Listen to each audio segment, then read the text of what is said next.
It's the 17-year anniversary of Hillary Goldstein, former editor-in-chief of the Imagine Games Network, also known by a few people as IGN, releasing their review of the Xbox 360 and PS3 version of Sonic Unleashed. And I wanted to watch the review again and dissect it because, as this is the internet, things are hyperbolized to either be the best thing in existence or the absolute worst dumpster fire dog shit you've ever seen in your life, and just wanted to give my own take on it. And we still got the 24 days of Stelmo going on. Be sure to check it out on either Twitch or YouTube. I go live every day at 4 p.m. CST right now, except for the 13th, 18th, and the 24th of December, in which I'll be going live at 9 a.m. CST. Anyway, here's the rant. Yesterday, while I was playing some Resident Evil 4, we were talking about Sonic Unleashed, as one does when playing Resident Evil 4. I had mentioned some things about the Sonic Unleashed IGN review from back in 2008, and Chaos, Mr. Chaos X, dev of PO6, decided, hey, why don't you watch it again? And I was like, okay, so here we are.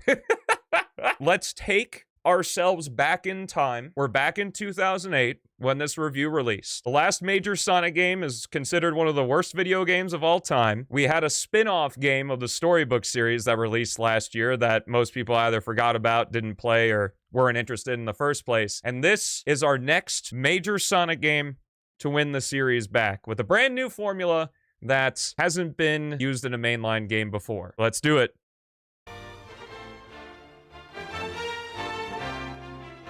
There's one thing you should know about Sonic Unleashed before spending your hard-earned money on it. Our hero. Was that Hillary? Big. I'm sorry, I will do my best That to should not probably be skip enough in and out. hard-earned Hold money up. on it. You should know His name is Hillary, editor-in-chief at the time. Hillary Goldstein, our hero of this story. about Sonic Unleashed before spending your hard-earned money on it. It's a big piece of garbage. Big piece of garbage. That should probably be enough to warn off anybody who's thinking about playing it, but I guess we should talk a little bit more about it, just in case you like to hear this tortured sound of my voice. Indeed, it's games like this that make reviewers rethink their lives. Now, I have a theory when it comes to Sonic games. Someone at Sega hates the Hedgehog with all his might, and he's going about trying to sabotage the franchise with these awful games. This is the only explanation that makes any sense to me.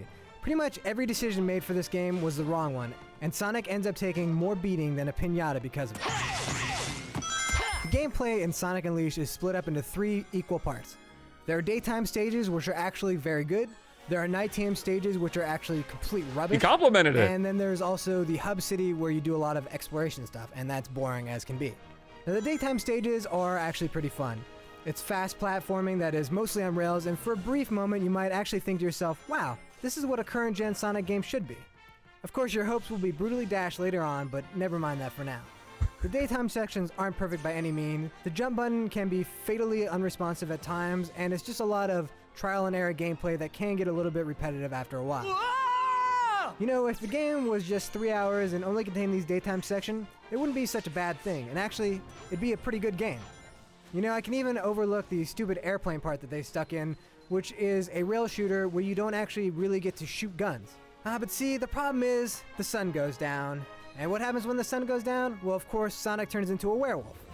Oh, excuse me, werehog, if you want to use the official terminology. Now, the reason why it does this as well, it's not really worth getting into. However, you should know that the game changes completely. Gone is the speed of Sonic, replaced by a bunch of boring, brawling sections. The frame rate's bad, the camera's bad, and the fighting stuff is just tedious and terrible. As a werehog, you go around beating the crap out of stuff and performing Yeah, we gotta keep really it bad official. platforming sections. It's so Yeah, short, and you I don't want to stretchy talk arms over it. because, everybody I'll knows talk that about it werewolves have after. stretchy arms. Even worse is that these stages drag on for like a half hour each. There's no excuse to extend the pain this much, especially since the fun daytime levels only last 4 or 5 minutes. Sonic the Werehog makes Biggs the Cat look like an endearing character. Yeah, it's that bad. Even if there were just those 2 kinds of levels, this game wouldn't be that bad. Sure, you'd have to endure the horrible nighttime levels, but you'd always know that the daytime was coming soon enough. I don't think and I've you'd get to seen enjoy any those. footage past. However, I think Team there was Sonic didn't Empire wanna City let any Night. slip-up happen. They had to make this game bad. So how do you make it worse? Well, first, you add completely unnecessary RPG elements. You gain XP for every bad guy you kill, and then you can spend this XP to increase things like Sonic's speed or your Werehog's moveset. It's not so terrible, but it does seem unnecessary.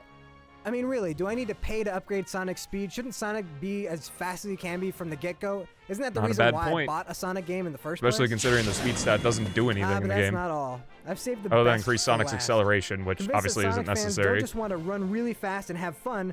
There are hub worlds. These terrible, terrible hub worlds are where you aimlessly walk around, talk to people for no reason, and collect coins to get to the next level. Oh, and you can cleanse people's souls by taking pictures of them. I'm not even joking about that. These hubs are a giant waste of time that only serve to annoy the player. And once again, it's just more gameplay that's keeping you away from the one part of Sonic that's fun, and that's the daytime levels. Sonic Unleashed is a classic example of what happens when a good idea isn't left alone. There's just too much fussing that's been done to this once good formula. It's kind of like having a group of 5-year-olds come up with ideas after giving them a bowl full of sugar. Sure, there are fun parts buried inside, but don't subject yourself to the pain. But the best thing I can say about Sonic Unleashed is that it does at least make the old Sonic the Hedgehog games look a whole lot better. I guess that's something. For the full written review, head on over to IGN.com. Is that it? Dude, to distill that, this is totally baked in like late 2000s internet, right? This video was released 16 years ago in 2008. Actually, today's December 2nd, so if I make this a YouTube video, this is going to be the 17-year anniversary of this gem. So our hero here, Hillary, does not like Sonic Unleashed, which I don't blame him. A lot of the criticisms that they have of Unleashed that they say in this video, I actually have the exact same thing. I like the daytime stages, think the werehog's boring, all that. In the late 2000s, like this was when we had Angry Video Game Nerd. I think Johnny was just getting his start. Some call me Johnny. I think he was doing his SGB reviews still. And those reviews are just like baked in hyper negativity. So I'm not surprised that the review sounds this way. I think for like being a company and being this just sort of like, I don't know if I want to say unprofessional. You lead out, save your money because this game is absolute garbage. Like, that sounds like a rage bait, like what people would do nowadays, because he says that he likes the daytime levels. I don't remember where it is, but when he starts talking about the day stages, he's like, the day stages are good. And the reason I wanted to talk about the context of this is that I had a memory that he did not boost a lot. And that doesn't surprise me because this is the first mainline Sonic Boost game, right? The Boost games we have are Sonic Advance 2 and 3, which are sort of a different mechanic. Then we have Sonic Rush and Sonic Rush Adventure, I think was out at the time. I think the game was 07 maybe? I don't know. Those are all spin-off games on a handheld. And I wouldn't be surprised if our master here did not play Rush or Rush Adventure, so being very unfamiliar with Boost. I legitimately think that in 2008, this was the experience that a lot of people had for the first time. Now, by the time you get to Rooftop Run, actually, I don't know if there's any footage of, there's Spagonia Night, but there's no footage of Rooftop Run Day, I don't think. I think I saw when I looked at this, there's a comment somewhere here that says they looked up the guy's gamer tag and he only completed up to Empire City Night, which I'm okay with someone not completing the game for the review, but state that you didn't complete the game for the review. Now, obviously, I don't know the validity of the comment, but it also doesn't help that there is no footage past Empire City Night. So I'm surprised that I didn't hear many complaints about the metal system other than the part where he was talking about the stupid hub worlds, which, distilling it down, he's talking about like the gameplay of the hub worlds and not that the hub worlds are stupid, because I think the hub worlds in Unleashed are probably the best hub worlds in the series. They're great. They're full of life. They're nice little breaks between stages. You get to talk to the locals if you want. The only thing I don't really like about them is that I wish, for the dumbass that I am, there was a fucking crazy taxi arrow that just pointed you in the right direction. And it's hard to say because YouTube only existed for 3 years at this point. The hardest thing is that this review gets more funny over time because of the gap in quality in which it was released to now. Because obviously we got big professional reviews. IGN themselves has a lot more professional reviews. It doesn't help that IGN clowns on Sonic all the time, no matter what.